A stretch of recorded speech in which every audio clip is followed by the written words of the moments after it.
Magandang araw po mga kapuntos, at sa araw na ito po meron po akong tampok na video para sa inyo at sana ay magustuhan ninyo.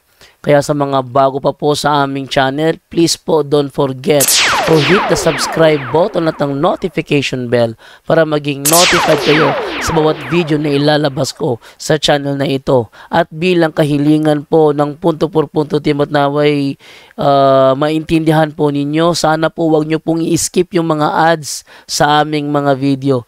Sa maliit na bagay na po na yan, malaking tulong po yan sa ating programa at sa ating ministry. Sana po maunawaan po ninyo. Maraming salamat po, kaya wag na po natin patagalin. Simulan na po natin.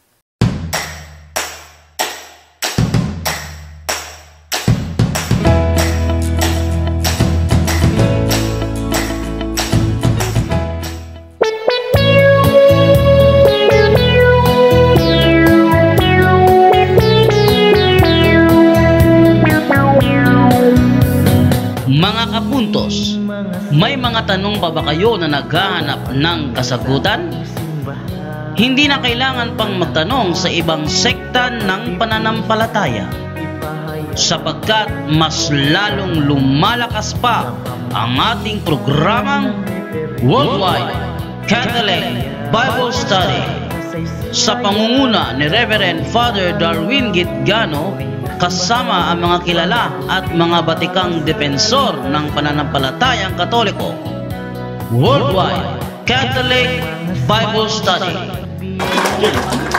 Sa tima, mga kaigsunan, nganong matuod nga iglesia ang simbahang Katoliko, usara ang hinungdan ug usaray rason tungod kay gitukod kini sa atong Ginoong Jesucristo.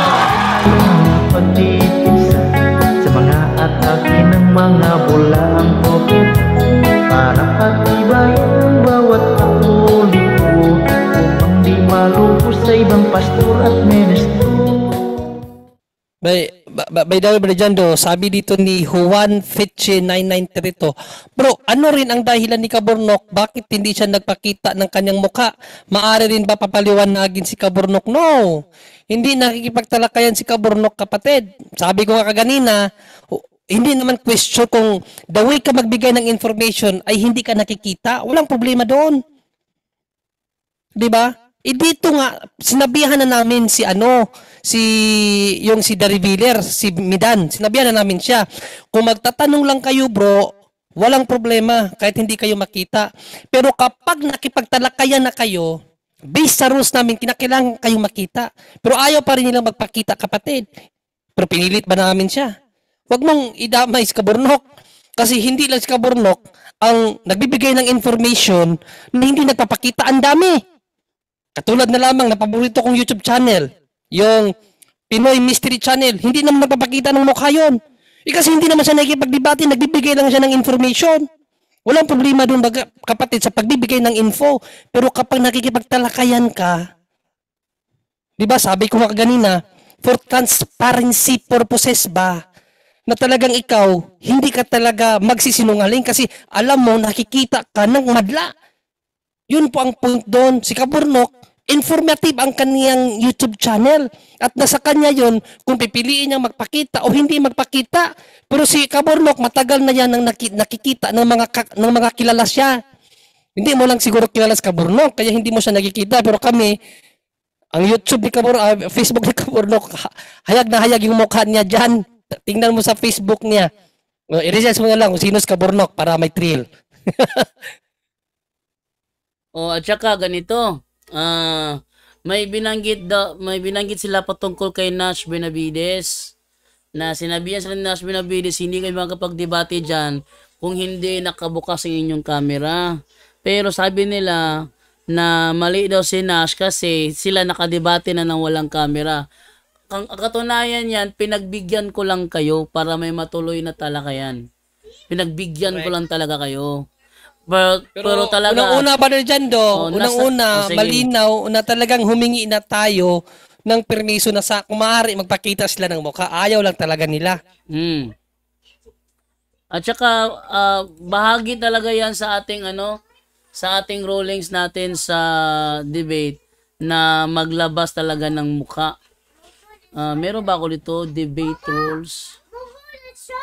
Ha? Oo, shark head. Oh. So, lagi.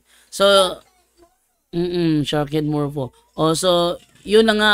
Ibig sabihin doon, lagi kaming protocol talaga ito na maglabas ng muka. Pero, pinagbigyan ko lang kayo, ginalang ko lang sinasabi niyong privacy. Ang problema kasi, inaabuso ninyo. Ha? Kaya sila walang muka para hindi makasuhan ng mga taong yan. Kasi yung kanilang mga banat, puro below the belt, na pwede silang makasuhan ng cyber libel. At para hindi sila makasuhan ng cyber libel, nakatakip yung kanilang camera. Nakatago yung kanilang muka. Sinong kakasuhan mo kung hindi mo kilala ang muka? Hindi ba? Oh, yan ang reason niya kaya nakatago ang muka ng mga The Revealers. Kasi takot silang makasuhan. Yan talaga ang pinaka main reason kung bakit nakatago ang kanilang muka. At kung sakaling may magalit sa kanila, hindi sila matuntun. Yon. Hindi sila pwede makausap ng personal na, bro, pwede bang makipagkita sa iyo? Pag-usapan niyo yung ginawa mong ugali kanina, hindi ko nagustuhan yon para ating ipabarangay o ipasumunan sa barangay para mausap sa harap ng barangay captain. Wala silang ganun. Sa kanila, free sila na mang-alipusta ng tao, free sila na mang-insulto ng tao, mang-bastos ng tao. Ang reason dyan dahil nakatago ang kanilang muka. At kahit pilitin mo sila na maglabas ng muka, ay nila maglabas ng muka. Etong masasabi ko sa mga The Revealers kayo, pinagbigyan ko lang kayo doon sa sinasabi niyong privacy. Pero, alam.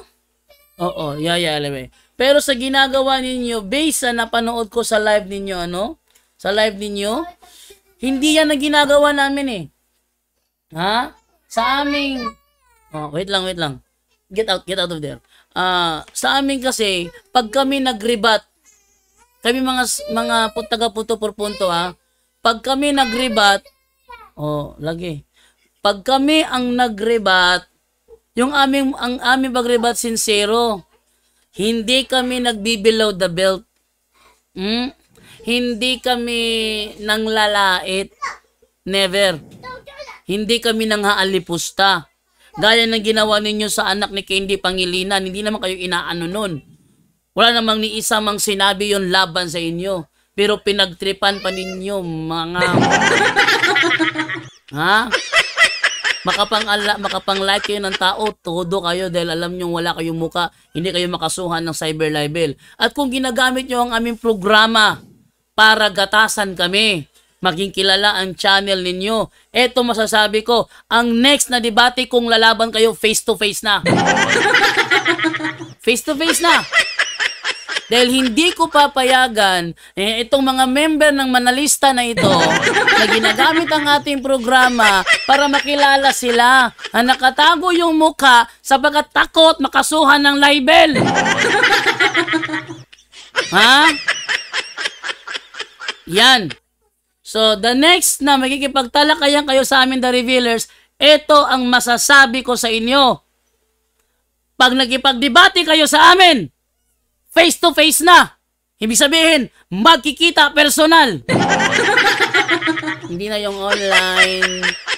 Wala na sa online. Kasi pag nasa online, abusado kayo eh. Video. Tapos yung video puputol-putulin. Tapos ipapaliwanag na hindi maganda. Pati ba naman panalangin namin, lalaitin nyo pa. Hindi kayo inano ng panalangin namin. Yung panalangin namin, direct namin yung sa Holy Spirit between us. Pinapakialaman nyo pa? Katinding kawalang iyaan ang ginagawa ninyo. Hindi tama sinasabi ni Elisoyano nung buhay pa siya. Sinasabi niya, itong ginagawa ng mga INC ni Manalo laban sa mga kadebate nila is unchristian kind of spiritual warfare. Unchristian kind. Tama. Away ko ya. Kasi, pag diskusyon ng mga apostol, hindi naman ganyan eh. Hindi, meron ba silang ganyan magsalita, ang mga apostol? O, lagi ako nabityon nun. So, hindi naman ganyan ng mga apostol pag sila nangaral. Kami, magre-rebat kami. Tama, nagre-rebat kami ng mga maling turo. Pero hindi namin ginagawa yung ginagawa ninyo. Ang tindi nyo, puro below the belt. Pati ba naman mga komentary, ano ba yan, tao o kabayo? Sinabi ko lang nga eh, hindi, wait lang ha. Michael, don't do anything to make her cry ha. You're distracting me here. Ngayon, ang nangyari ngayon, eto, sinabi ko lang sa live ko. Tandaan ninyo ha, sa talakayang ito, hindi lang ako basta moderator. Ako ay host ng programang ito. Sabihin ba naman nila, yung tenga nila, hindi sira, ginagawang sira. Sabihin ba naman, ha? Ano daw yung sinabi niya? Horse? Horse daw siya? Aba, tapang-tapang mo, nakatago ang mukha mo. Ano yun? Ano yung narinig ko? Horse ba yun? Horse? Sabi naman mga comment ng mga INC ng mga membro din naman, ano yan? Tao o kabayo? 3 oras ang live nyo. Ang live viewers nyo, 87. Na? So, hindi talaga maganda yung ginagawa ng revealers. So, kung papasok sila ngayon, ano ko na yung protocol namin, hindi ko na kayo gagalangin, wala kayong mga galang. Kung makapag-usap kayo sa amin, tila yata mga maaamong tupa.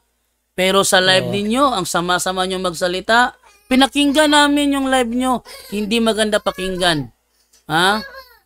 Jando, labag Yes. yan sa batas ng Diyos, Levitico chapter 19 verse 16 bro, Tagalog. Pakibasa mo na, Brother Junior, kasi may ngayong ano ko Sige, dito sige. background.